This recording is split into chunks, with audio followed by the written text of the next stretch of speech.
suitable for this Dhamma discussion.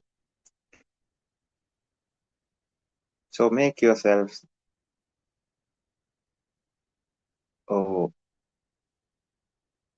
create the environment around you a peaceful one,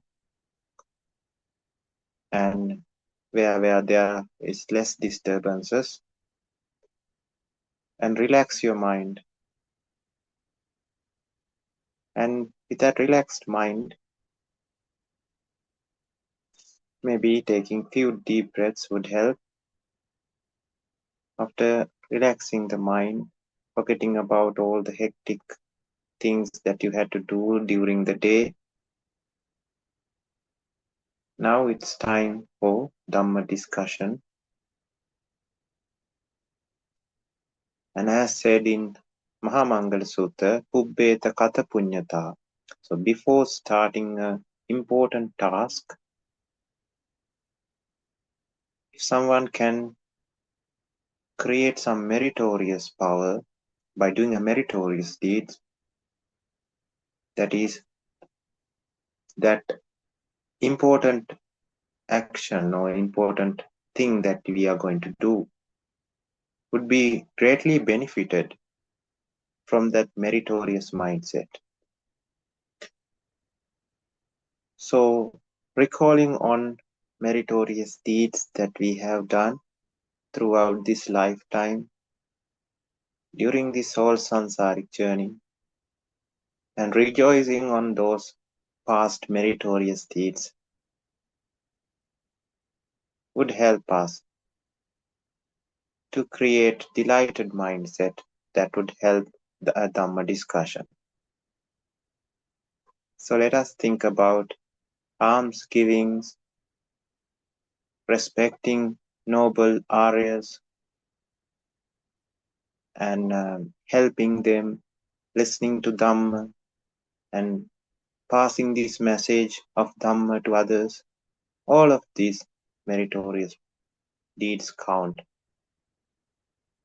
And rejoice on them, thinking that we have generated a very rare opportunity. We have created a very rare opportunity, generating immeasurable amounts of merits. And with those meritorious power, may everyone get the perfect background to listen to Dhamma with full samadhi, developing great panya. Accept this blessing with the sadhukara. Sadhu, sadhu, sadhu. And at the same time, we are now focusing on the negative things that we have done. Not to repent on them, not to be sad about our past actions, but to acknowledge our faults and correct them so that our future actions would be pure and pleasant. So let us acknowledge our faults, especially that were done towards Arya individuals, especially that were done towards noble Aryas, and anybody in the universe, any sentient being in the universe. And let us understand our faults and correct our faults by wishing not to do them again, by taking effort not to do them again. With that effort in mind, let us seek forgiveness in front of Supreme Buddhas with the sadhukara. Sadhu, sadhu, sadhu. So there were a few questions that were sent to the WhatsApp group. I'll go through them. First, there was a question about a sutta, and that sutta is maybe the one who sent that question is not here yet. So we'll go with the second question, and then after some time, if they join, then we can go to that question. So the second question that was sent was this one. What is the difference between sanya of an ordinary person and sanya of an arihat? For example, if we bring a rose with a pleasant fragrance and a beautiful color, how will the arihant perceive it? Does he feel the beauty and pleasantness of the rose? If we bring something that is not beautiful or smells bad, such as rotten things, how will the arihat perceive it? Would he perceive the unpleasantness of it? In the above example, how does arihat avoid attachment to the object? Please explain more about Sanna. Thank you for taking the time. Okay. So I think everybody heard the question. So we'll go and we'll try to understand this. Now, one thing about an arihat and talking about the experience of an arihat is we never know the exact way how an arihat would feel, because we are not an arihat yet. So the pathway is there. It's like something like this. So we are here. Let's say you are in your hometown and you want to go to the capital city of your country. So still you have never been to the capital city before, but you have heard about the capital city, and you already know the road as well. You know how to go there, but you have never gone before. So we imagine about our capital city now. It would be very busy. There would be a lot of buildings, and there would be a lot of noise pollution. There would be a lot of people on the road. So this is what we imagine. And when we go there and see it for real, then only we would be able to understand what it is like. But we can have an idea. That is some assumptions, not just assumptions based on no root or without a base, but these are assumptions based on Dhamma, understanding or wisdom. So these assumptions are not that wrong from the truth, but it is we have to remember that it is not the ultimate, maybe not the ultimate way or the real way he would feel. But we can analyze the mechanism and predict that this might be the way he would feel. So only way to actually experience is to become an arihat and experience it. So this is why when a arihat is asked about these types of questions, what would you feel? He usually explains the pathway. Okay, if you want to experience what I experience, then follow this pathway and you would experience exactly what I experience. So that is the easiest way. It is like asking someone about the taste of salt without tasting it. So we can ask from a person, we have never tasted salt before, and we are asking a person who have tasted salt about the taste of salt. He might say things. He might say that it is something like maybe like citrusy, but not citrusy. Various things, various examples would be taken into the picture, and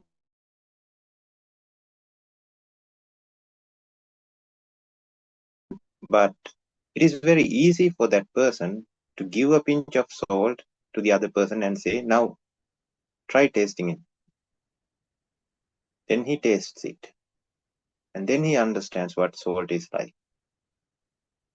Now that is the correct way of tasting or understanding what salt is like, by experiencing it. So the same rule applies for this as well.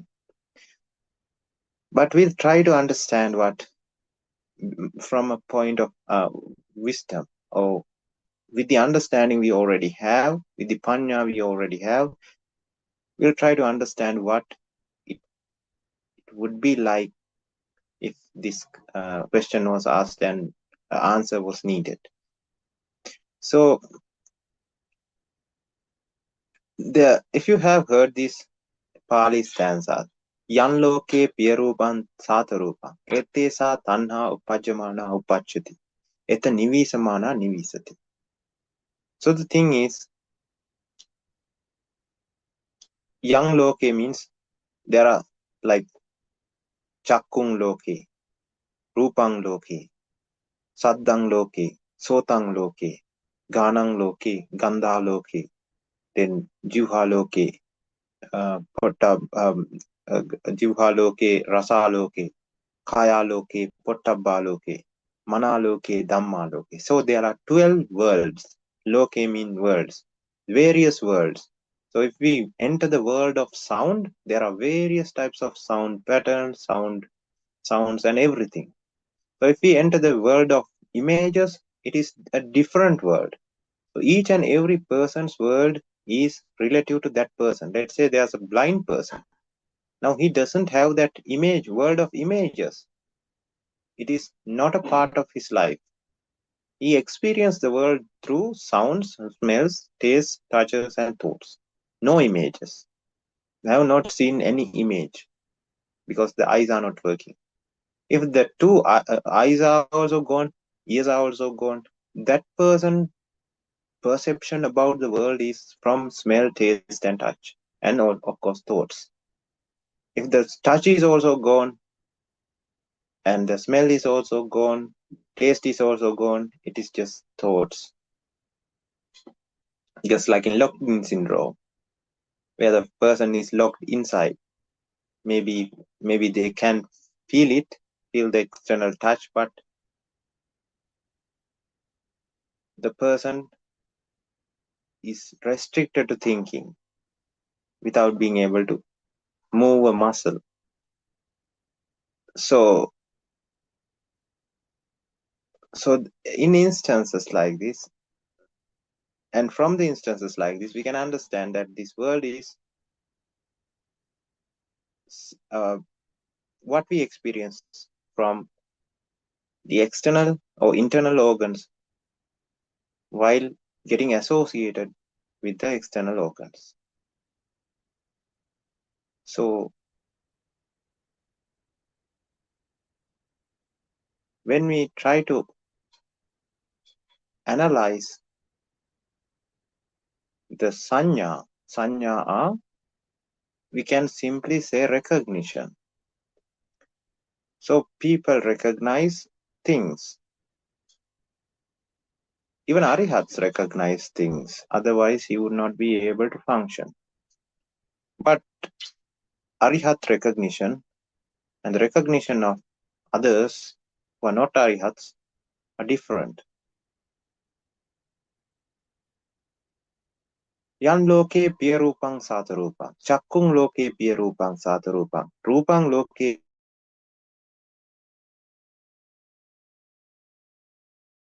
images it is for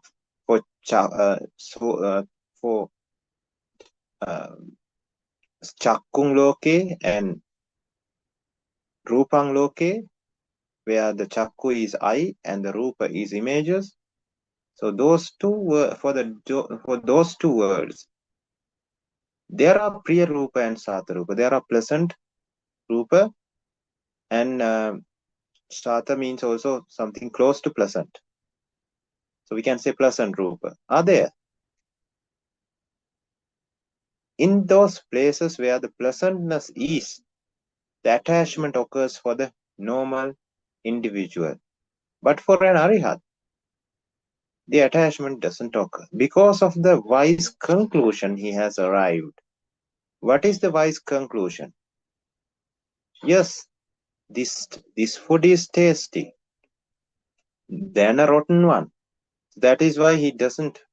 If he was given 2 plates of rice, one is rotten and one is good, fresh, he would not say that He would not go for the rotten one if he was given a choice, because rotten one is not experienced as pleasant, and the fresh one is experienced as pleasant, but he's not attached to it as well. It is a wise decision that he makes at that point. So when a fresh plate of rice was given, that is seen as anicca, dukkha, anatta from without even effort, because that is what he has practiced and completed. Arihat has completed his journey. So original way of seeing is through anicca, dukkha, anatta nature. So the value for that is given for this pleasant plate of rice, a fresh plate of rice, and the rotten plate of rice, both is the same value wise. It's the same, but one is pleasant and one is not pleasant. So the decision would be to take the good one. But the thing is, yayang tanha pono bhavika nandi raga sahagata tatra abhinandi. So yayang tanha pono bhavika. So we are looking for that pleasure again and again. That is what makes the problem. So it is not that we got a very nice bee's honey and we tasted this honey and that is it. Of course the taste of honey feels sweet, and when the taste of honey is given to even to an arihat, it is tasted or it is experienced as sweet. And if a bitter some medicine was given to even to an arihat, it is experienced as bitter. That doesn't change for an arihat. For us also it is experienced as bitter.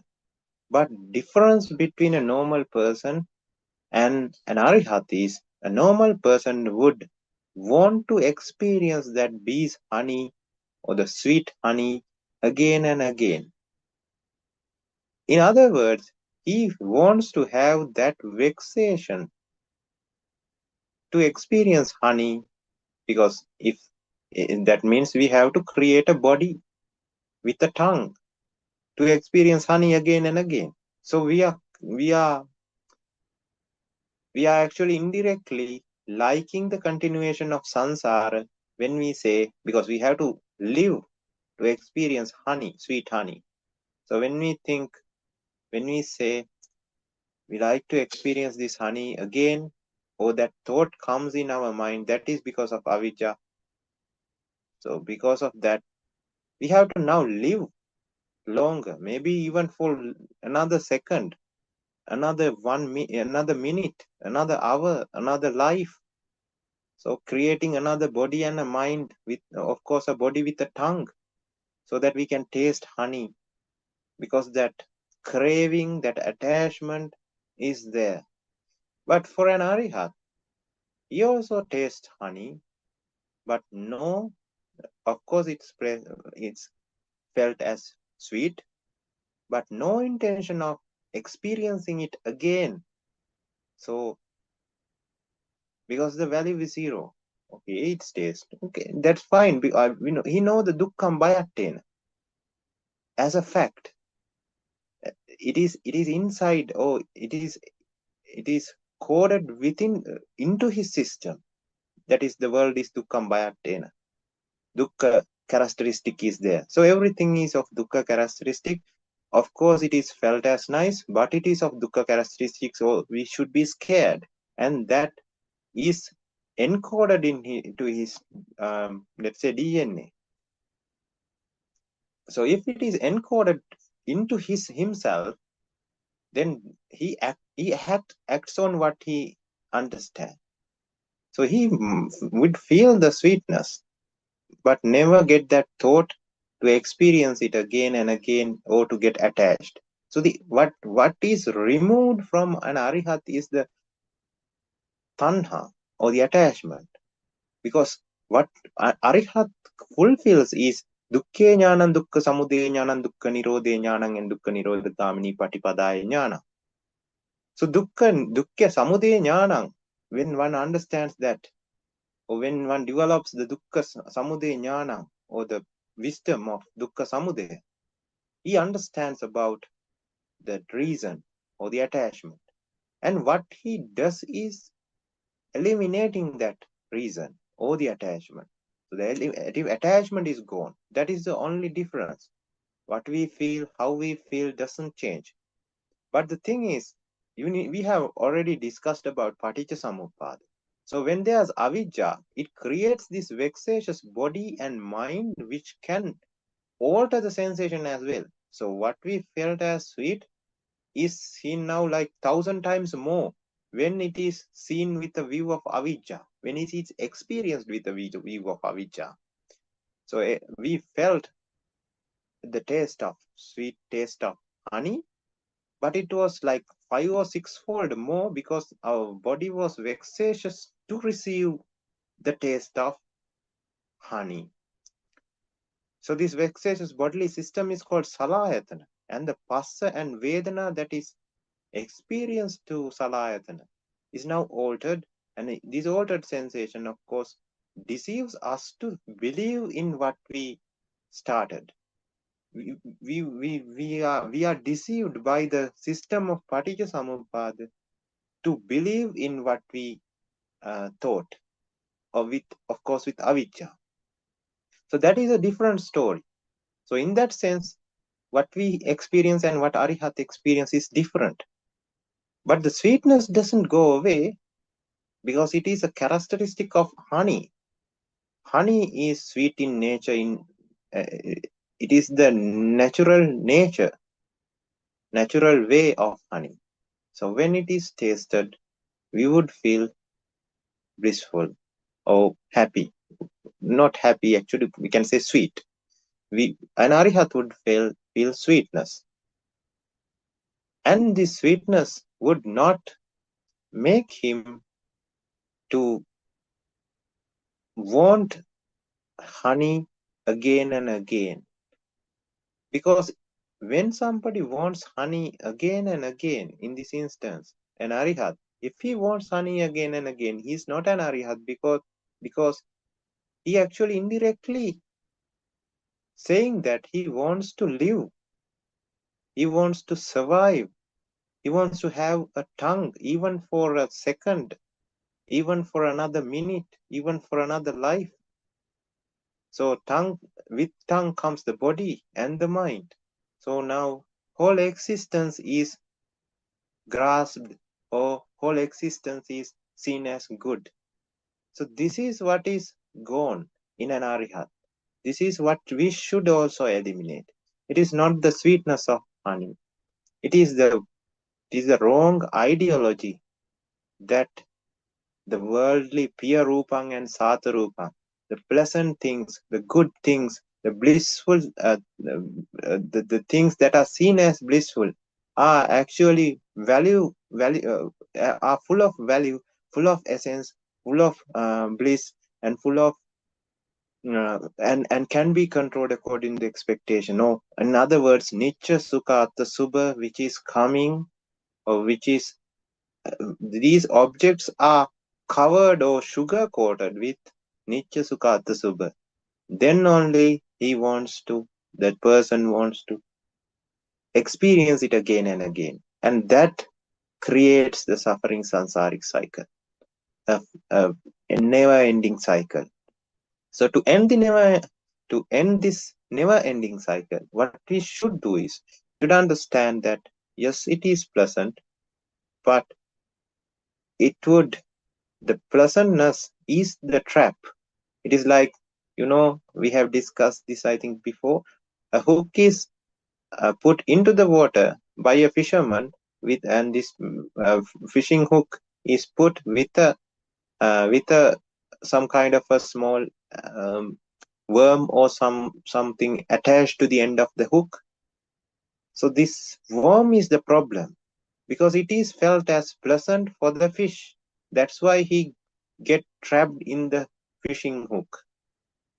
So since the Arihat knows this and completed his pathway, he doesn't feel that way. Even the worm is felt as a worm. Of course, if it was a If we are using the same example, if the fish was with higher wisdom, again the fish without the wisdom and with the wisdom, if we try to compare and contrast, the one with the wisdom also would feel the worm as a worm. He would see the shape of the worm. He would, if it eats the worm, it would feel the taste of the worm. But the difference is, when the one without the wisdom is doing that, he also would feel the same. But since there's avidya pacha sankara would happen. Sankara pacha vijnanam would happen. That mindset who likes to eat worms would come. So that is like wanting to live more to eat worms. So that would create an imbalance mind and a body mind system. So the chakku sota gana jivha kaya mana, or the salayatana, would be imbalanced, and that imbalanced salayatana would get a different altered taste, and that altered with that altered taste, the animal or the fish would decide, yes, this is blissful, I want to have this again and again. There is attachment and upadana, tanha and upadana, and that would lead to a jati, and at the end a, a worm eating jati, which is a blissful jati, which is a valuable jati, and that animal would want to continue having that jati, or would want to have that jati forever, but it ends up in jara marana, leading to disappointment, or in other words, soka parideva dukkha domana supayas. So that is the problem. So this paticca is what is lost in our in an arya. So we have to analyze this very carefully. It is not that Arihat doesn't feel anything. He doesn't feel. For example, there are good examples in the Pali Canon as well. Once Panchasika, a god of who is the actually one of the gods who can use the, why there's this instrument like a violin, but not a violin. I don't know the English name for it, but he plays this instrument very well, and he comes and sing a gatha in front of Supreme Buddha about some Dhamma point, as well as something about a goddess as well. So with a combination of both. So after listening to this music by the god with the use of this instrument, Supreme Buddha says it is pleasant, nice, and everything was just perfect. The sound of the instrument and the sound of the voice was very matching, and he appreciated the thing. So he's of course he's the enlightened one. So he also can distinguish what is uh, beautiful or pleasant when it comes to music, and what is not pleasant. If that distinguish or cannot be made by an arhat, then he would have no data on, okay, what is beautiful and what is not beautiful. He can choose. He can understand that. It is not that they cannot. You know what is pleasant music. You know what are the pleasant images in the world and unpleasant images in the world. Maybe a image of a person murdered on the street would be an unpleasant image, and a image of a statue of Supreme Buddha would be a pleasant image. But he would never want to live even another second to get associated or to see this image again and again, because that is coming out with our avijja mindset. So even for an anagami who have dhamma raga, who likes to get associated with statues of Buddha, temples, bhikkhus, and other aryas, so they also like to live for Dhamma. That's why a Suddhavasa is being created, because of their Sankara. So that is their level of avijja. So they have this avijja, and for the level of avijja they have, so the attachment for Dhamma, that is avijja paccaya sankhara. Finally, the Vedana is Dhamma, Vedana that is created with Dhamma, and the attachment happens, and the upadana happens, the wanting to experience this Dhamma and Kalyana Mitras again and again, and that is not a bad thing for us. But at the level of Anagami, that is the defilement they have. It is like, now I have to get out of the boat because I have crossed the river. Without leaving the boat, I have not achieved my salvation yet. So the final brick of the house, brick of the wall also needs to be completed for the final end result. So in that also, they also feel, even after that, even after becoming Arihat, that statue, the pleasant sight of Supreme Buddha, pleasant experience or pleasant meeting of another colleague bhikkhus would be seen as pleasant than meeting a butcher or a person who is very, very he's not virtuous, a person who is sinful. Meeting that type of a person would be seen as bad experience, and meeting a good individual or a noble meeting of noble individuals would be seen as pleasant, and that the other one as unpleasant. But the thing is, he would not get attached to the pleasant one and would not reject the as a result, since they have no preference on each. We can say, no, other than the word preference, we can say no expectation on both. So no, he doesn't expect this to go that way because it is of anicca nature. So when he get the chance, he would get out of the maybe he would get out of that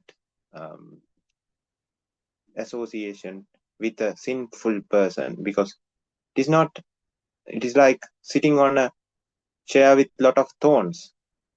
So if we sit on a very harsh chair, or maybe on a let's say we step on a sharp pin. So even a Arihat steps on a sharp pin, he would get his leg out of that place because now it's hurting. Just like that, an Arihat, a normal if he meets a sinful person and that meeting was not pleasant, when he get the chance, he would get out of that place, but he would not become that person who creates a suffering experience out of that. Suffering experience comes with expectation, and suffering experience comes with avijja, valuing something and not getting that, because there's nothing. He knows the cause and effect nature. He knows this is the reality of the world. So that is would be experienced without problem. But when the chance arrives, you would get away from that as well. Because all the arihats and all the sentient beings, they were looking for bliss, not suffering. So if suffering is there, everyone would try to get out of that suffering. That is the nature of this system. So as I said earlier, I have to emphasize this again. When we try to understand what arihats' minds are, what we tell, depending on what we understand, might not be the 100% correct answer. Because if we know the correct answer, then we know what to do and what we are missing and what we should have done. If we have completed the pathway, then again, that kind of Arihat would never try to explain what he feels, because we don't have any data to understand that. It is like trying to tell what salt is like to a person who has never tasted salt. So we are trying to do that actually, but might not be the most correct experience and how exactly he feels. So that is why the pathway is given. That is why the path is given from the start to the end. So if we follow the path, we complete the journey, we would exactly know what he feels. No, so we are not, we don't, it is not like we are, it is not that we are not having option. We have an option, and that option is to complete the pathway and understand that.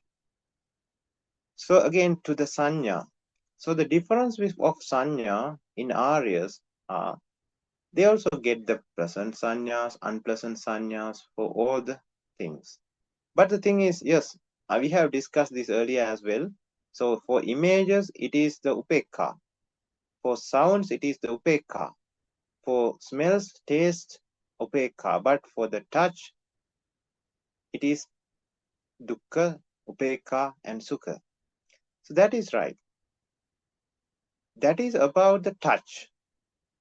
Because even if we see a pleasant image or an unpleasant image, it doesn't change the harshness or the fineness of touch. It is just, let's say like this. Images are dots of colors. Color dots are what we get into our mind, or that is how we read this external world, as dots of colors. So even if it is, let's say it was a bad, unpleasant picture, and there was a very pleasant picture as well. So if we look at both of them, if we watch them both, the dots coming from the color dots that are there in the unpleasant image as well as the pleasant image, if we divide it into dots, there's no difference. So in that sense, dots are um, seen as neutral, upekha. It's the same for sounds. Sounds are vibrations. Even that is an unpleasant vibration or a pleasant vibration, or the we are telling pleasant or unpleasant not for a moment, but for the whole thing. So to scold someone, we use letters, but let's say when we divide it into letters, even if I was praised, even if I was scolded, if the same letters were used, individual letters have a neutral nature. So what we get through the eye, the collision of eye and the image, ear and the sound, they are always neutral in nature. That is why we say eyes and images, that the interaction is neutral, upekha. For the sound also, it's the interaction is upekha. For the taste also, it is the taste or the smell, it is just minute fractions. So upekha again. But for the touch, it's different, because even a minute touch, which is harsh touch, let's say a pin, we were pricked with a pin. Even a minute fraction of that touch is not seen as blissful, but that even that minute touch is felt as dukkha. And if that something soft is touching our hand, then that, even if we divide into a very small fraction, that fraction is also having a blissful nature. That is why, and if it is neutral, it is neutral. That is why for touch, there are blissful touch, neutral touch, and suffering touch. But for all the others, it is upekha, because it is dots of colors, fractions of vibrations, For smell, it is just particles, and for taste also, it is particles coming. So the combination. So if we go for taste, it is just salt, pepper, and other things that we put as seasoning, and the main ingredient. So when everything is integrated together, only we get the taste. Otherwise, the taste of touch, taste of salt individually, when we take it, the taste of pepper, when we take it individually, we would, of course, get the taste of pepper, but nothing to feel as blissful, because the integration of everything, the combination of everything is seen as blissful or unpleasant. If the ratio is not correct, then we see it as unpleasant. If the ratio is perfect, then we see it as pleasant or delicious. It's the same. They have red color, green color, blue color, dots. Not seen as pleasant.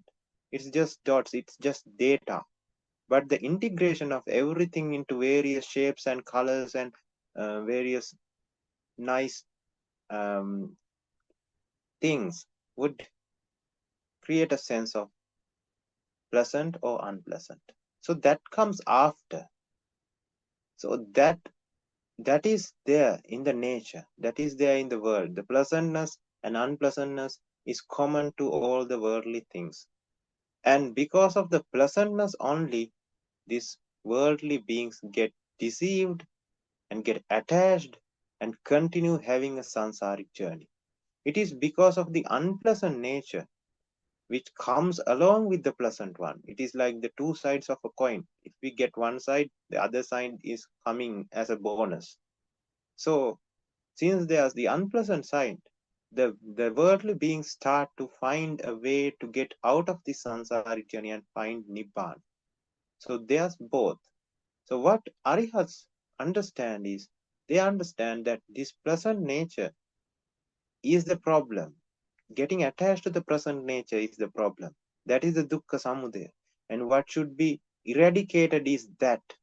And the magga or the Arya Magga is the pathway to achieve that. So completing that pathway would get him into a state where he also would see that yes, these are pleasant things, but there's no value in that. So that would be the conclusion in there. Pleasant would be seen as pleasant. But the thing is, this is very tricky when it comes to say some things are seen as pleasant because of the deterioration of the mind. Because of the distortion. Sorry, the word is distortion. Distortion of the mind with avijja. For example, let's say a person who, let's say the child, is seen as pleasant, and that has a distorted aspect as well. So it is distorted with. So this is why the business of sanya or the understanding of sanya and everything becomes very tricky, because sanya, we can put it very simply like this. If the sanya is not associated with Nitya Sukha Atta Subha idea or wrapped around, so we get this chair. Now that is the recognition or the sanya. We know that it is a chair and the chair sanya is coming. But if the chair sanya is coded with Nitya Sukha Atta Subha or avijja, if it is coded with avijja, then that is wrong sanya. That is distorted sanya. Again, the child is seen as a child. The Arihat would know that this is my child in my lay life, and I know his name, I know his past things, everything. I know him, but but his sanya about the child is not quoted with Nitya Sukha Atta Subha mindset. So he would not see this extra pleasantness in the child, because that extra pleasant nature comes with avijja, because the avijja patisampada creates this vexatious salayatana, and the experience would be very distorted and blissful.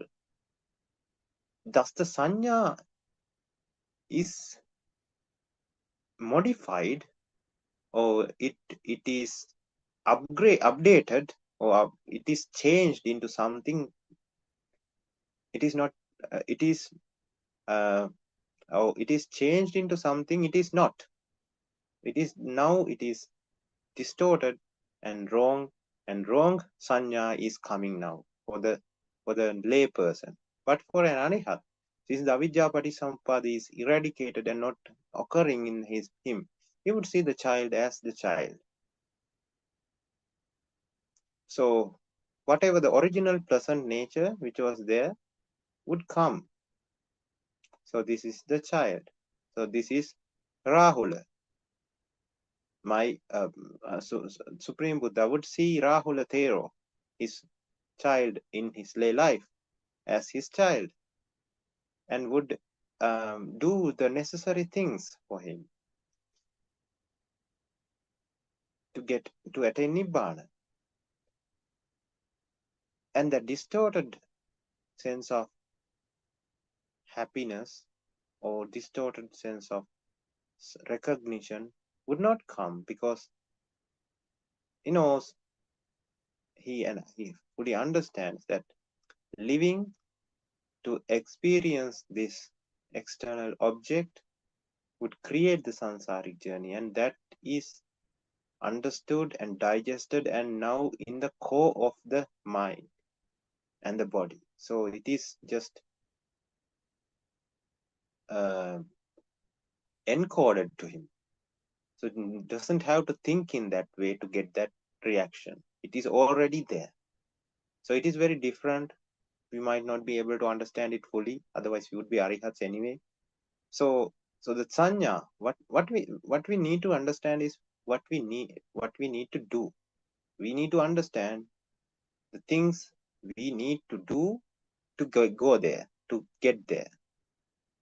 So what we need to do is, we have to understand that whether our sanya, so sanya viparita, distorted sanyas, whether we are having distorted sanyas, whether we the external objects are seen as nichya sukata subha.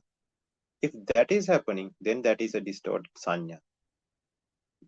And we need to use our vipassana, we need to use our panya to contemplate on these objects and to separate the nichya sukata subha from the original recognition, or from the original sanya, and to see the sanya as it is, the original one, getting out of the distorted version. So when doing this for all the sanyas we have encountered and all the distorted sanyas we have created, then that would create the anagami state, or chitta viparita, if that is also gone, arihat state. So it would end up making us an arihat or an anagami. So this is what we need to understand. I hope I discussed all the points that need to be discussed and was mentioned in the question. Wait, I'll read it again and see.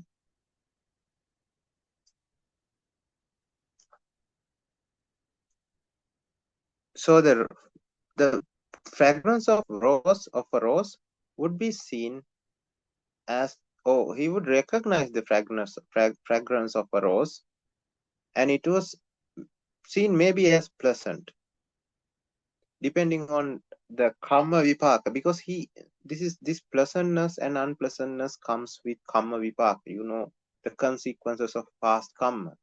So even for an arihat, if he has done good things with the eye or bad things with the eye in the past lives, of course, if the bad things have been done, he would meet, or he would the environment for, or the external environment would be to encounter bad images. If he has done good things with the eye, good karma was created with the eye, of course the encounter would be of good things with the eye. And that is just the karma vipaka thing. It is not, that means that is vipaka, not abhisankara. But the abhisankara is getting attached to the good thing and rejecting the bad thing without being able to see the causes and effects, how this works. So that is it. So for the rose, we don't know. For individual arihats, it might be different because everybody doesn't like rose. Some people doesn't like, even in normal context. Some people doesn't like rose. Some people does like rose. So some can feel rose as pleasant, some cannot. So but for things like rotten food and good food, maybe because it is associated with the body, and body is common. Body has human body has common characteristics for humans, not like for pigs. Maybe pigs like the rotten one. Maybe the bacteria or other organisms, they might like the rotten food, but humans has the same characteristics. Since they have the same type of bodies, they might not like the rotten one, as the bodily deficiency is for the fresh food, not for the rotten food. But the bodily deficiency of a pig or a dog or another animal who likes rotten food, because the animal is having the bodily deficiency for that. Of course, the body was created out of avijja as well. So the mind also tends to like that object because the deficiency is there in the body. So that can change. That is how we should understand. So might not be the 100% correct answer to this, but the method which we have to follow is true, and we can do that, and we can understand what they feel for our own by completing the pathway. If we bring something that is not beautiful, I think we have discussed that. So hope I have completed the answer to the question that you have posted. If you have any following questions regarding this, please feel free to put that into the chat, or you can. The video got disconnected. Okay, now I saw that. It's okay, since I hope everybody heard what I said. And if can you hear me? I think hearing might not be an issue here. Okay, since you heard, then that's no problem. I'll log in because I am using another device, and the app is getting trouble with maintaining its Recording.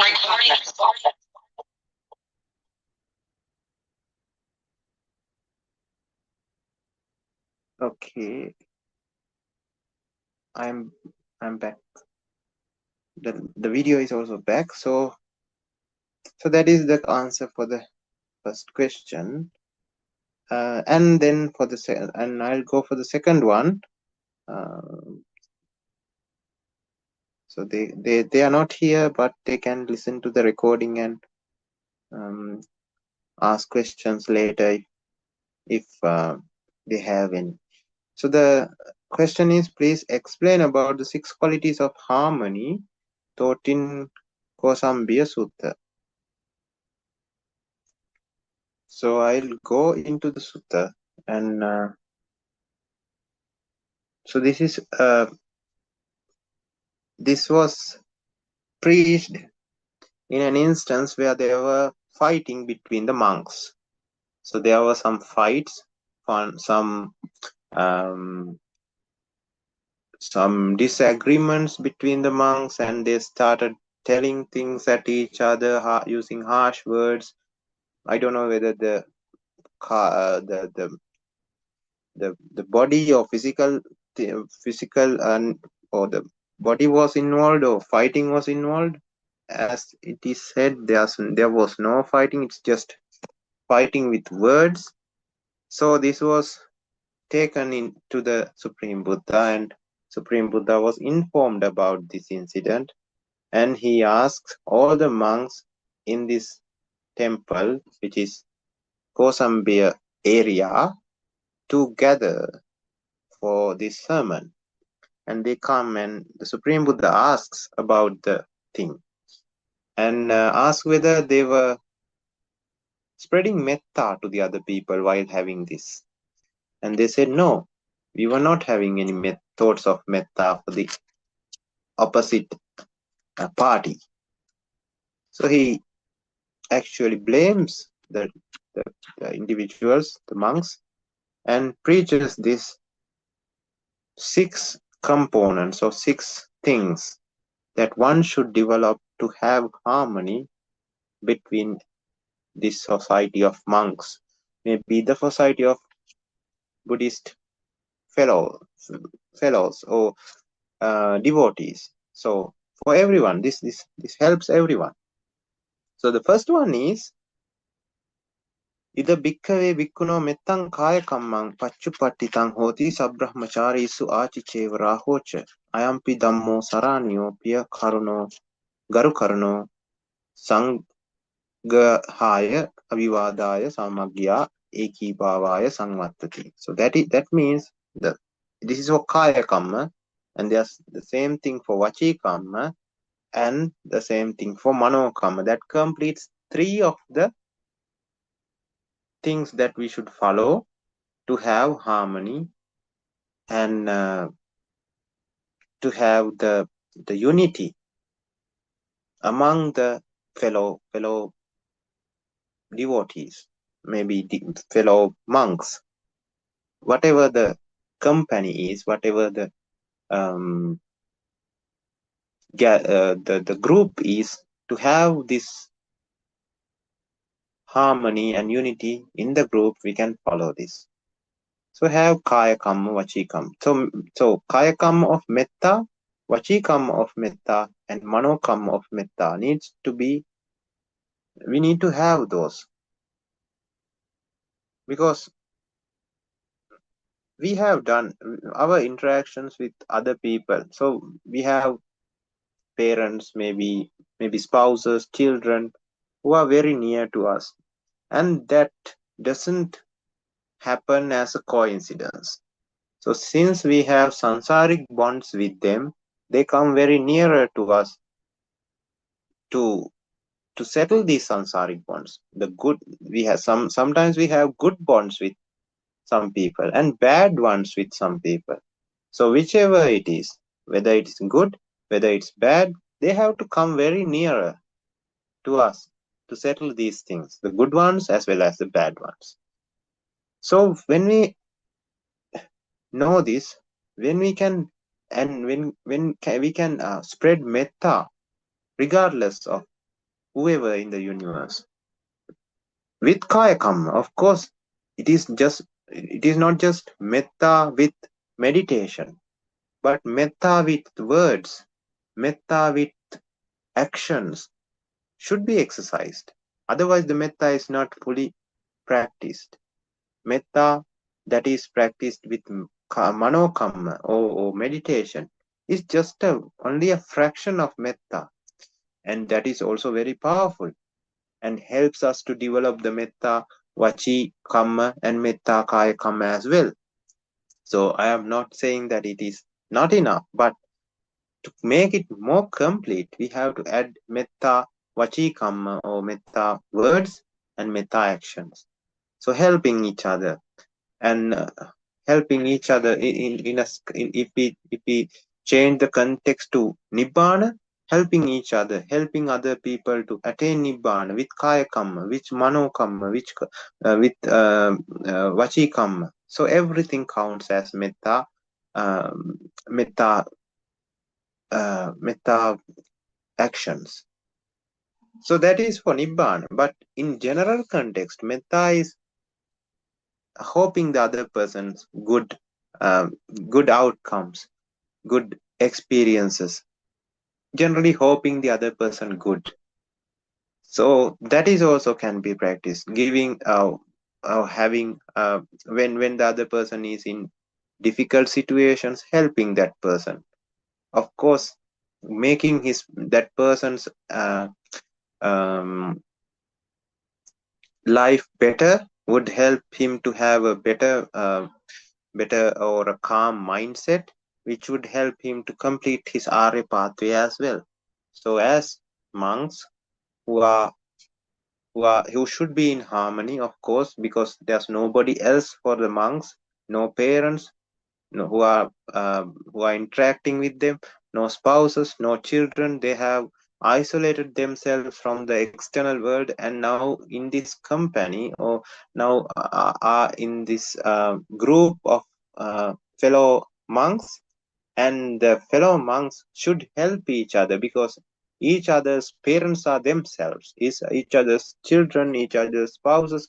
All the role that is done by the external, that is happening in the lay life, from the external parties who are around the lay person, is now should be done by the ones who are around, or in that group of fellow monks. So this is why metta, kayakam, vachikam, manokam are very important. When somebody is sick, so maybe in our houses, mother is the one who goes and looks after the child until the child becomes well. But there's no mother here with the monks, so monks should help each other in a situation like that. So that is metta kaya kamma. So maybe the words of security, or maybe words of help when the other person is struggling with defilements. Maybe the other monk is trying to disrobe himself from being a monk, so the other monk should help him with metta vachikam, or words of metta. So this is how we should, this is why it says these are three factors that make one um, or make a group have harmony and unity. So we can use these tactics to our own life, our own Dhamma discussing groups, and our own groups as or since we are going for a common cause, which is Nibbana, so everybody is having the same view. So it is discussed in the later uh, uh, the latter part of this discussion as well. So the first three, of course, discusses about metta, because that is very important. So the other thing is, since we are having good connections with individuals who are near us, whether it's a monk who are having fellow monks around him, or whether it's a lay person who is having parents, these spouses, children, and other neighbors and relations around him. So regardless of who are around, we have created negative as well as positive bonds with them. So to get out of that negative aspect of the bonds, we can spread metta to everyone. We can heal these wounds, the mental wounds we have with some individuals, through the interactions, by spreading metta. Of course, kaya kam, vachikam, and manokam, helping him, talking to him, or spreading metta through thoughts would help us to heal these problems, to break away the negative bonds we have towards them, and have a positive experience, a very unified, and a very harmonious experience as individuals. So that is why the first three are very important. Then the other one. So if you know about Gana Sanganika dosa, so this is kind of a defilement, because because this is happening because of favorations. So we favor somebody to the other one, because maybe he is pleasant, because maybe because of past life experiences, because of past bonds in the sansaric journey, and maybe because of he's the one who, because of him we get benefits, uh, like the other person praises us a lot, so we like that person. So other person gives us a lot of stuff or materialistic things, so we like that person than the other one. So having these types of sanganika dosa, or in other words, it is a defilement, having attached or preferring somebody over the group. So when we are, I think it got disconnected again. We'll go on with the discussion. I'll try to log in. So when we are having this type of dosa or defilements where we favor one person, we tend to have favorations. So that is exactly what is mentioned in the next one. So it says, Punacha parambikwe bikuye te labha dhammika dhammaladda anama antamaso patta pariyapanna mattampi tatarupehi labehi appati vibatta bhogi bhoti sidavantehi sabrahmacharihi sadharana bhogi. So it says, when you get something like, in this context, since it was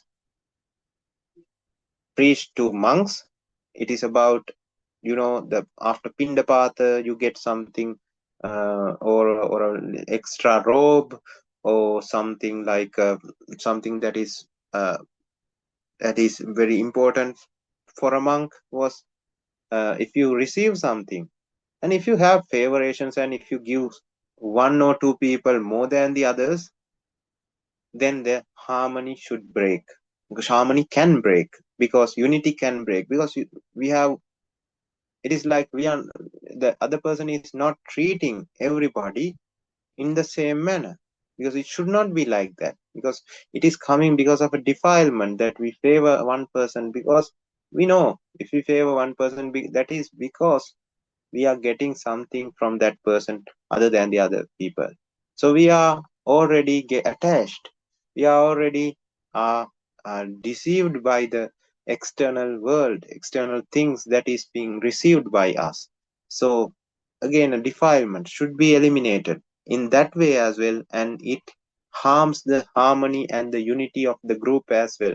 So we have the same, we use the same spoon to distribute food for the group. Let's say it is actually comparison. So if we use different spoon, big spoon for one person and a small spoon for another person, then that creates a division among the group. So that is happening because of Gana Sanganika dosa. So we have to get out of this Gana Sanganika.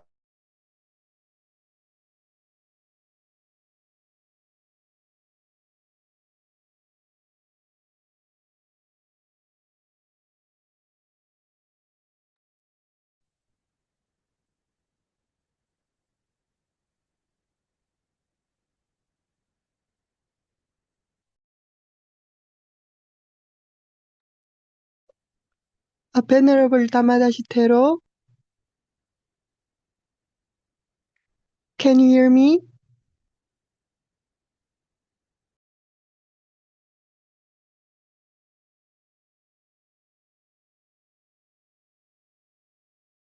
I got disconnected again. This time, both the devices got disconnected. Anyway, so that is the thing. So we have to be aware that if we are having any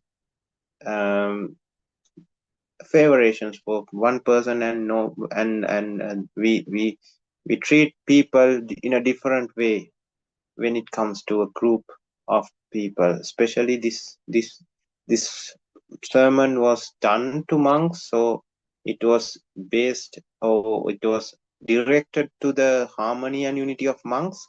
So we can use some of the good things into our lives as well. So that is the other one. So no, so when we divide and distribute our good or things that we received, maybe through Pindapata, we are not doing any preparations. We see the quality of Sangha and we distribute. So everybody is included in the quality of Sangha. We don't see them as individual persons, but we see the quality. And since each and every person is a representation of quality, of that quality, we saw without trying to get deceived by the individuality of the person, or the getting deceived by the or getting trapped in the favoration part, we just distribute it thinking about the quality. So that is one. And the other one is Punachaparam Bhikkhave Bhikkhu Yani Tani Silani Akandani Ajidrani Asabalani Akalmasani Bujisani Vinya Vinyapasattani Aparamattani Mattani Samadhi Sangmattinakani Tata Rupesu Silesu Sila Samanyagato Viharati Sabrahmacharihi Achi Cheva Rahocha. That means, so this sasana, or let's say this, actually these 6 components should be exercised in a place where the Dhamma is there. So a group of Dhamma friends, or again a group of monks.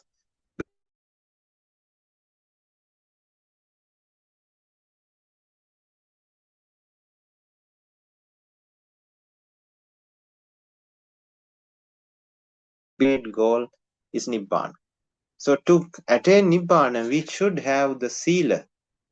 Without Sila, or the disciplining part of actions and words, especially these two, we cannot achieve our final target. So everybody is working for the same target, then there's no problems to the peace, problems to the harmony, problems to the unity. But if somebody is not exercising what the group is doing, or doing something else other than the whole group's main focus, then that can create problems in harmony, problems in unity, and problems in peace, in peace of the society that we are talking about. So that is what this explains. So if it is with the, even in among the presence of other individuals, and even outside the presence of other individuals, we should not change that sila or the discipline we have, because if we are just acting our sila, disciplining only among the group of friends who are practicing Dhamma, and when we are outside that circle, we are exercising something else, we are doing something else, and our sila or our disciplining is not there, that can lead to problems. Because if the other people understand, if the other people see this, they would not see us or you as one of themselves. That itself is the starting point to break the harmony, break the unity, break the peace of the society that we talk about. So it is very crucial and essential to have this, see the same discipline in every place, even among the presence, and even when everyone is not around. So in both places, we are not acting two lives. We are being genuine to ourselves and to the group. So we are keeping the harmony of the group by practicing the same sila or the discipline. Discipline is actually the part of the pathway. That means Arya Atangika Magga. So the next one is about the vision. So if the vision changes, everything changes. And the Supreme Buddha, in the later paragraph of the sutta, it says that the final one is the most important one. Without the final one, we cannot talk about any all the other 5 as well, because the final one is actually the master key. or the most important part of these 6 components. What is that? Punacha param bhikkave bhikkhu yayang diti arya niyanika niyati takkarasa samma dukkakkaya tata rupaya dittiya ditti samanyagato viharati sabrahmacharihi achicheva rahocha. That means this vision, our vision is to dukkakkaya, or in other words, to eliminate suffering. So everybody's mission should be to eliminate suffering, and everybody should have that samma ditti, or the correct view of Dhamma to do that. If the other people are having, or someone in the group is having some different view about dukkha, about elimination of dukkha, then that itself breaks the harmony of the society. Let's say the other one person is telling the method of, or the sammaditi as something, or the correct sammaditi among the group, among the friends, but when he's outside, he's saying something else. So that itself can break the harmony.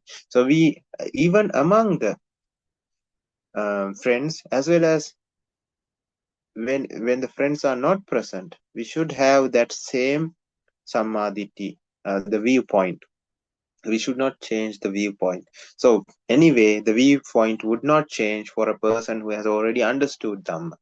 So that is why this has become the most important thing. So if somebody has not understood Dhamma and is in the group, sometimes it can break the harmony of the group and the peace of the group and the unity of the group.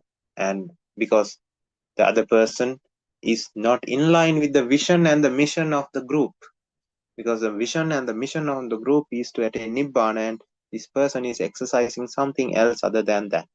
So it would harm the core concept of the group, thus creating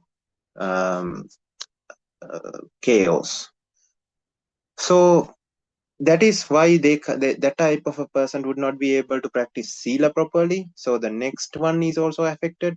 That person has no correct base or the foundation to practice metta. So that part is also affected. So all the other five elements are also affected when the final one is not there.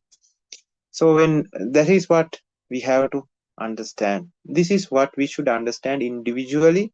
It is not about preaching somebody to act in this way so the harmony of the group is maintained. This is what we should understand individually, and we should correct our individual faults, and we should, especially maybe the final two is already okay with everybody, but especially the metta part, and not having any favorations. This is the most important one, as I believe, because most of the ones can have this sanganika dosa, the dosa or the defilement of favoring somebody over the others, and having a different levels of friends within the group. So that can be there, because if, let's say, when we are in the society, we favor somebody who is more virtuous, more someone who is helpful as a friend, noble friend, or kalyana mitra. So we like that person, but we should not have this favoration part, because it is not good to depend on a person. Other than we should not depend on a individual, but we should depend on Dhamma that is coming from the individual, not on the individual, but from the Dhamma. We should depend on the Dhamma. So since Dhamma is not an individual, that Gana Sanganika dosa would not occur. So for external people also, it applies when we are doing things with the external people. Favoration, in other words, means attachment. Attachment, in other words, means the recipe for suffering. So at the end, we can end up suffering because of these types of things. So that is the 6 components that are discussed in the Kosambiya Sutta. I hope everybody understood the things we discussed so far. And the final question was about it was about Satta Bojjhaṅga. So the practicing of Satta Bojjhaṅga. So the practice of Satta Bojjhaṅga we have discussed. I think we have done discussion before, a whole day discussion on the mechanism of Satta Bojjhaṅga. So I'll go for the practical aspect of Satta Bojjhaṅga, how to practice Satta Bojjhaṅga. So Satta Bojjhaṅga is a very big area because this is also practicing Satta Bojjhaṅga. All 7 Bojjhangas are developed when discussing Dhamma, when listening to Dhamma, when preaching Dhamma. Because Dhamma Vijaya is already there, Virya Sambojjhanga is already there, and Preeti happens because we are understanding Dhamma, seeing through the illusion of the world, illusion of avijja, and seeing through the deception which is created by these worldly things. So we become happy and delighted, and that creates Preeti Sambojjhanga. And this creates a mental relaxation, that is Passaddhi, and leading to bodily relaxation as well, that is Kaya Passaddhi and Mano Passaddhi. So Passaddhi Sambojjhanga is also acting, or it is also active in this Dhamma discussion. And this creates a Samadhi and a level of Upekka, because the attachment is seen as the problem, and the attachment would be eliminated, leading to Upekka nature. And the Dhamma Samadhi is also developed while we are discussing this Dhamma. So Dhamma discussion is also a way to develop Satta Bojjhanga. But this question was specifically asked about meditation. So when it comes to meditation, Satta Bojjhanga, all 7, cannot be practiced at the same time. We have discussed this. So we have to practice in groups of 3. First it is Dhamma Vijaya, Virya, Preeti, and the next set is Passaddhi, Samadhi, Upekka. And we should have Sati Sambojjhanga at all times. Sati is being mindful of what we are doing inside the meditation. So we get the Kammatthana. So since we have been doing meditation for quite some time right now, it is good to refresh our understanding about Satta Bojjhanga, the practical nature of it. So we are focusing on Satta Bojjhanga. We are focusing on the Kammatthana. Let's say we are now contemplating on Anicca, Dukkha, Anatta, and that is the Dhamma Vijaya part of it. Now, Dhamma Vijaya, why do we need Samadhi? First of all, we have to understand the need of Samadhi is to complete the Panya. So we have to be very, very careful when we practice Samadhi. We have to understand the ultimate goal of Samadhi is to complete our Panya and nothing else. Otherwise, some time after practicing Samadhi, we forget this main cause or main aim of us, and we tend to think that Samadhi is the ultimate goal and try to pursue or try to go after the Samadhi. But we have to always remind ourselves, no, Samadhi is not the end result. Panya is the end result. So Samadhi is just the helping environment that would develop Panya. Samadhi would lead to Yathabhuta Jnana Dassana, would lead to Viraga, Nirodha, and Vimukti Jnana Dassana. So Samadhi helps. We should not reject Samadhi. It is needed and essential in the pathway. It's Sila Samadhi Panya is one of the 3 main pillars that we need to complete this journey. So We should not fear samadhi. Samadhi is needed, but should not forget the end goal as well. It is to develop panya. So that is why we have to focus on, initially we have to focus on Dhamma Vijaya or the Kammattan, the meaning of Anicca Dukkha Anatta, what is the problem with the world? Why is it not suitable to continue this sansaric journey? So this is being taught and contemplated in a very meticulous way. So when we do that, we need to have virya, effort. Without effort, we cannot think like this. We can think deeply. So we are thinking deeply, contemplating on every side, and watching through the glasses of Anicca Dukkha Anatta towards the world. So we are watching at the world with that view. So that needs effort.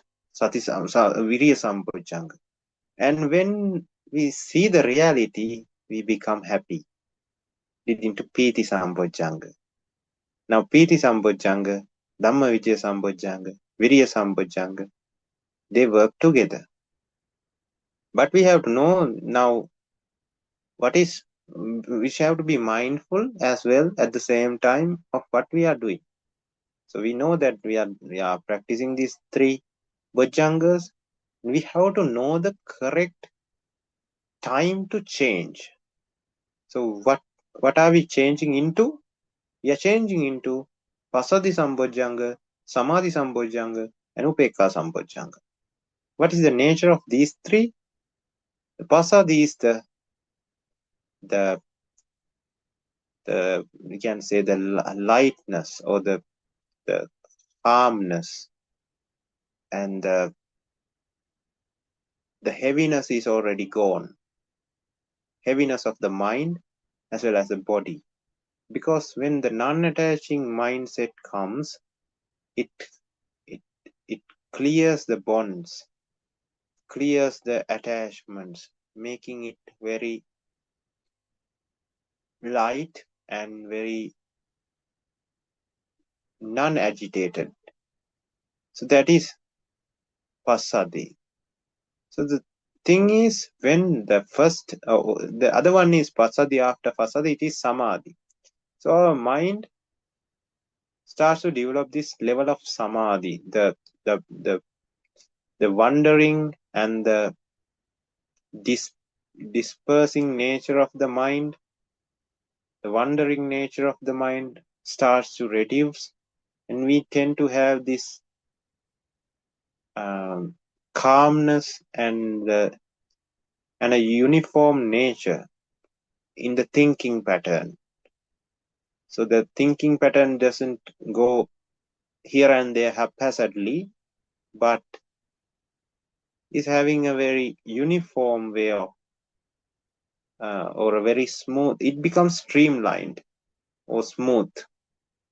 It is called Samadhi, which leads to, because it was already, we were thinking on Dhamma, we were contemplating on Dhamma thoughts, Dhamma points, and the end message of the Dhamma points are to get detached from the worldly things. That also comes as a component, and that is Upekkha Sambojjhanga. So the attachment is gone. The world is seen as a place that we should not continue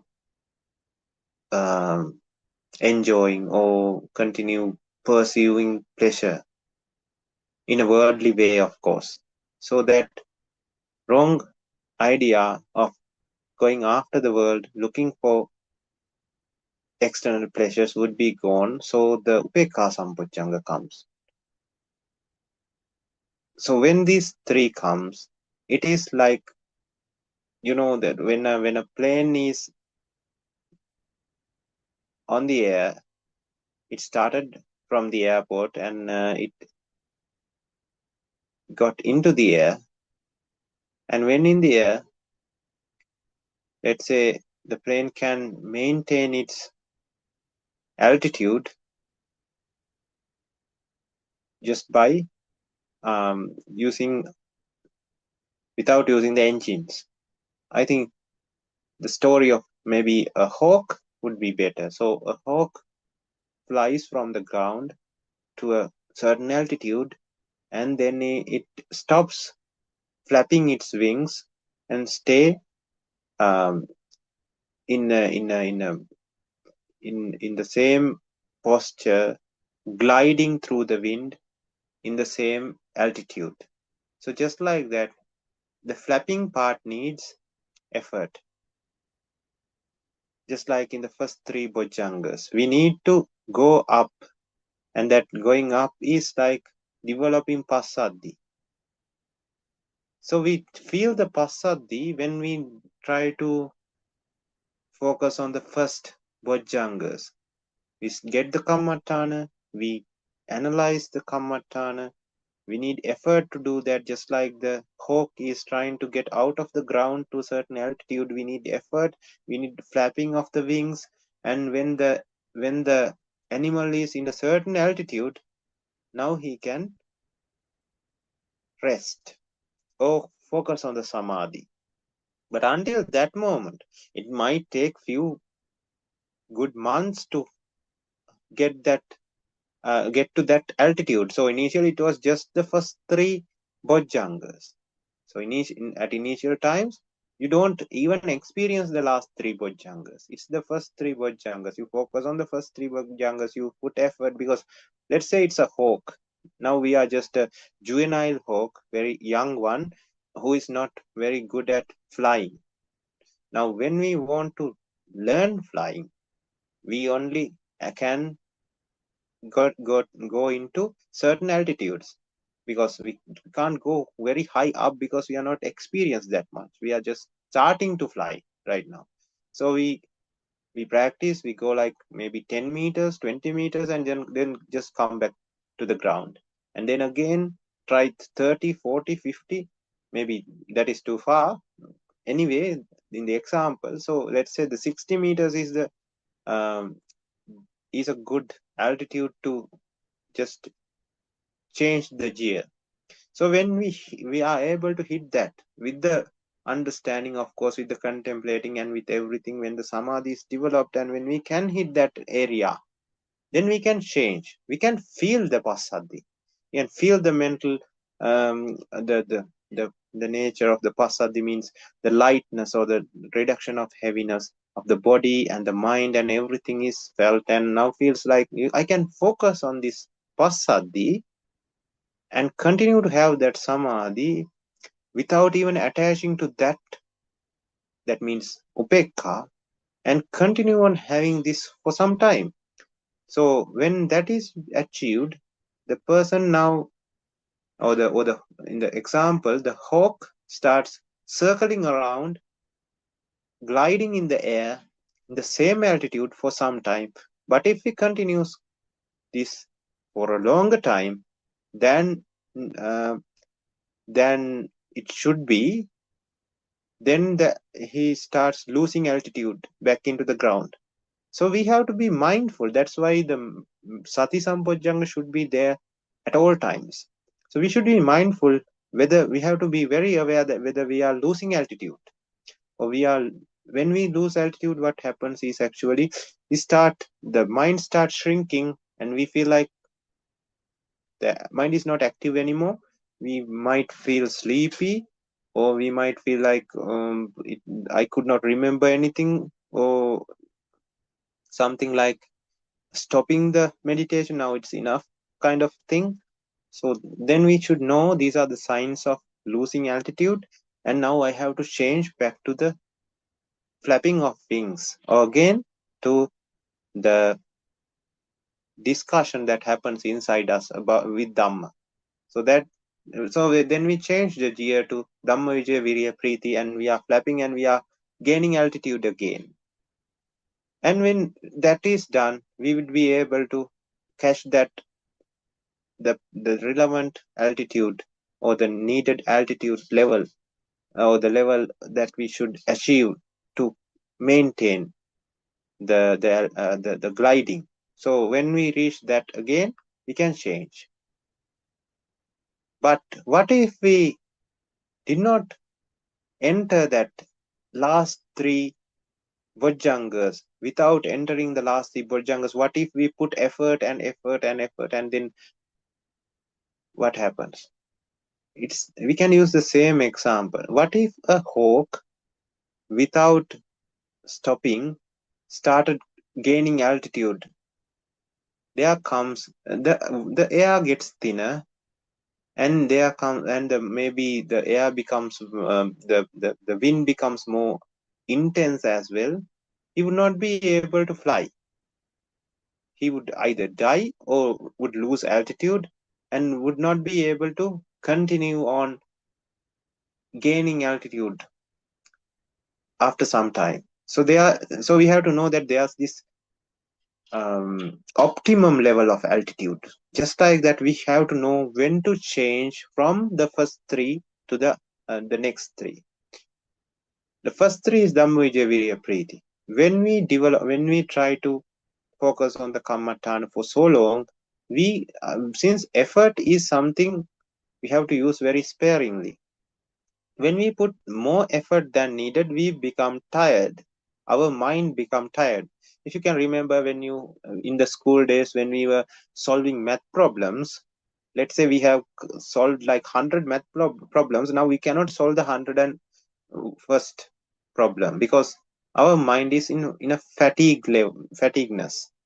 We don't feel, even if it is a very easy question, it's like our mind is not working anymore. So we take a break and come back maybe after 1 hour. Now it's fresh, and now we can solve the rest of the problems now. It happens when we are stuck in a math problem as well. We are stuck in the middle of a math problem, and we try and try and try. We cannot solve it, and the head is also starting to ache, and we stop the thing, and we come back tomorrow and try to solve. It is solved in an instant. These types of things happen. So the same applies for Dhamma Vijaya. When we start doing Dhamma Vijaya, we have to put effort. We have to, of course, it creates preeti, but the preeti is lost because the effort is so much. It becomes a fatigue experience, or the experience become negative, and the preeti goes away. And now it is like mind is going here and there haphazardly. Now we are not focusing on the Dhamma, but it is going out of the place to all the other things as well. We have lost the mindfulness as well. So we have to know now it is time to focus on the Samadhi. Now I have gone higher up than needed.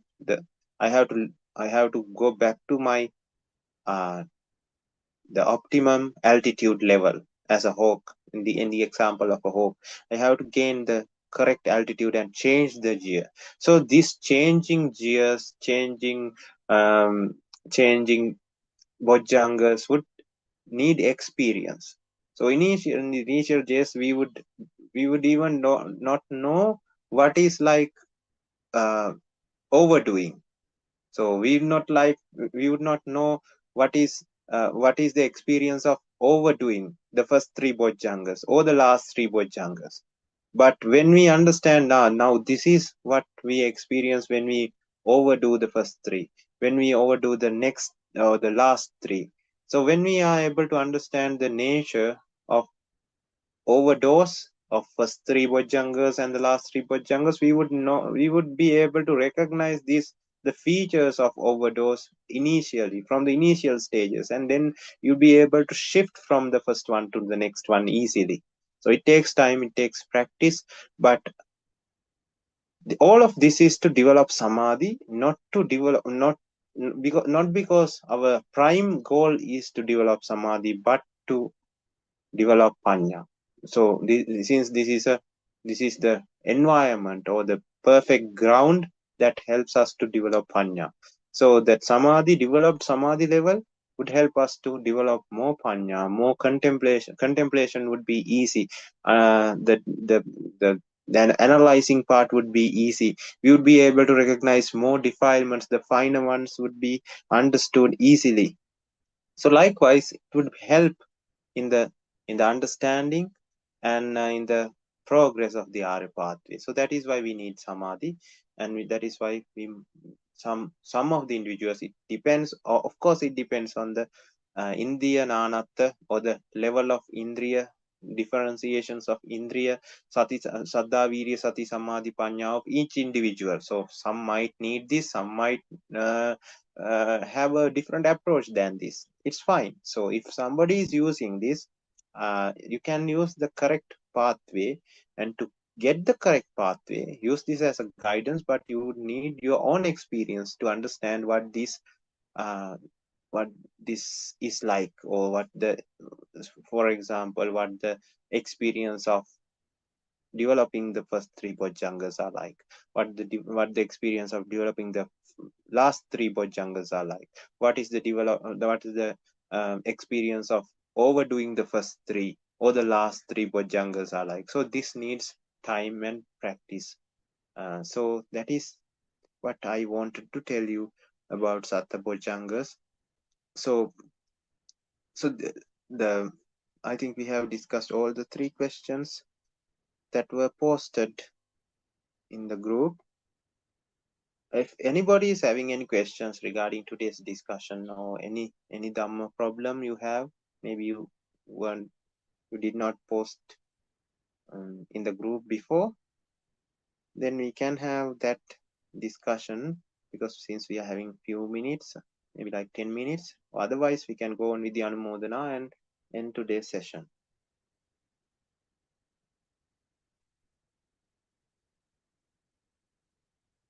I'll wait like 1 minute and then we'll move on with the Anumodana.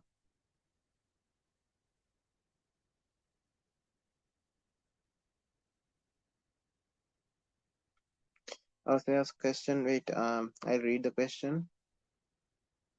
I missed the question earlier. I want to double check. So what you are saying is that we should see the people of the world as mechanisms.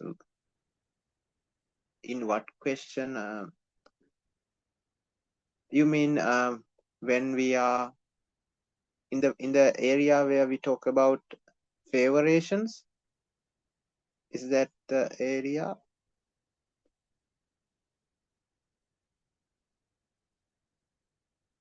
Yeah, in the question two, maybe in the area where we talk about favorations. No, I am telling that when we are since this preaching of Kosambiya Sutta was preached to monks. The Kosambiya Sutta was, since it was preached to monks, the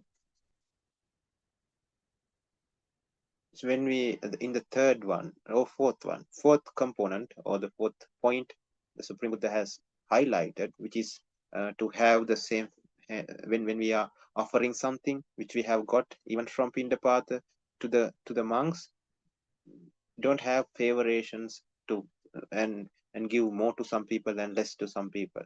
So what we can do in that type of instance is, we can see that all of these individuals or all the monks are practicing the same Arya Magga and trying to achieve the same course. That's why they have attained. That is why they are, when they are getting the robe, they say Nibbana Satchikaranatthaya, to achieve or to attain Nibbana.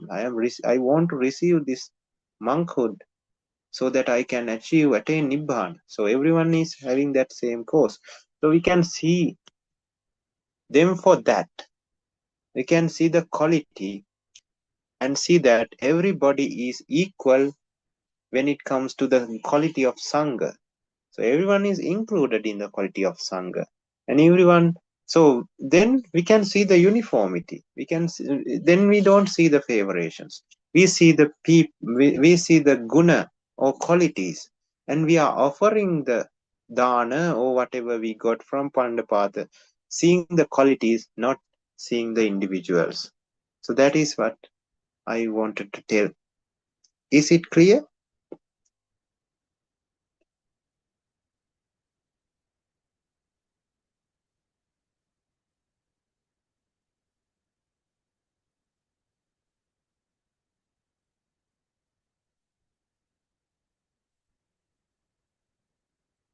Okay. So since nobody has posted any other questions, we'll move on with the Anumodana. So today, everyone gathered here and all of us discussed about the Satta Bojjhaṅga and of course how to live in harmony in a group, and also about the nature or the magga we have to follow to attain arihathood, and the differences, maybe a little bit of differences between arihats and the lay individuals. Through all of this, our final aim of our final um, ultimate goal is to attain Nibbana. So we have been contemplating on Anicca, Dukkha, Anatta along the discussion, and as said in Dakkhina Vibhanga Sutta, that creates immeasurable meritorious power, and that is not that is the most potent meritorious deed that one can do. So with the meritorious power that everyone have developed with Kaya Kamma, Vachi Kamma and Mano Kamma throughout these 2 hours, may all the hindrances, barriers and obstacles that everyone have to complete their Arya pathways may get diminished, creating the perfect environment for everyone to complete their Arya journeys. And in that perfect environment, may everyone be able to complete the Arya Attangika Magga, ending the suffering sansaric cycle, attaining Nibbana. Accept this blessing with the sadhukara. Sadhu, Sadhu, sadhu, sadhu, sadhu. sadhu. Sadhu, sadhu, sadhu. And we are going to transfer this meritorious power to all the sentient beings, including especially the ones um, who has been our past relations, who are maybe in the nearest 7 generations, and also throughout the sansaric journey, and the ones who helped us throughout this suffering sansaric journey in various ways, like teachers, parents, ones who taught us what is right and what is wrong, and ones who were helping us in various ways, giving jobs, constructing our houses, roads, and the infrastructure and everything, and also the ones who helped us to have this Dhamma discussion, the ones who are behind the scene helping us to have these platforms ready, and the ones who are paying for the subscriptions and maintaining the temples, electricity and devices and everything, and also the ones who were hurt and harmed by us. Since we did not know the correct and we did not have the correct understanding of the reality, we might have done various unwholesome things towards worldly beings without knowing the reality, going after worldly things. Now, since we know the reality, we understand our faults and we are changing our ways and correcting ourselves, and today we are going to transfer this meritorious power to them as well as a compensation to all the wrongdoings we have done, settling all the liabilities we have towards them, and also the deities and Brahma gods and all the sentient beings in the universe. Let's focus on all of them and transfer this meritorious power to them, regardless of wherever they are in this universe, irrespective of their current state of being. May they appreciate these pujas, get delighted after, appreciate these discussions, get delighted after seeing these discussions, and gather immeasurable amounts of merits with this transaction we are going to do. If they are in miserable places, may they replace those sinful acts with meritorious deeds, and may they lead happy lives ultimately understanding the reality of the world, attaining the supreme bliss of Nibbana. Accept this with a sadhukara, transferring this great meritorious power to all the sentient beings in the universe. Sadhu, sadhu, Sadhu, sadhu. sadhu, sadhu. So I'll be reciting this Pali stanza, blessing everyone. Life, comfort, power, refreshness, and finally Nibbana. Abhivadana Silisa Nichang Vaddhapachayano Chattaro Dhamma Vaddanti Ayuvanno Sukham Balang Avirarogya Sampatti Sagga Sampatti Mevacha Ato Nibbana Sampatti Minate Samijatu. May everyone attain the supreme bliss of Nibbana. Sadhu, sadhu, sadhu. Sadhu, sadhu, sadhu. Okay, Theruvan Sarana everyone. I hope the recording is okay. And then Mrs. Kim, can you maybe send it to the Mr. Tushan, or you can maybe upload it to the Google Drive if you have access. Okay. Okay. Theruvan Sarana everyone. Teruvan saranai. Sarvan Everyone Saranai. should know. Everyone,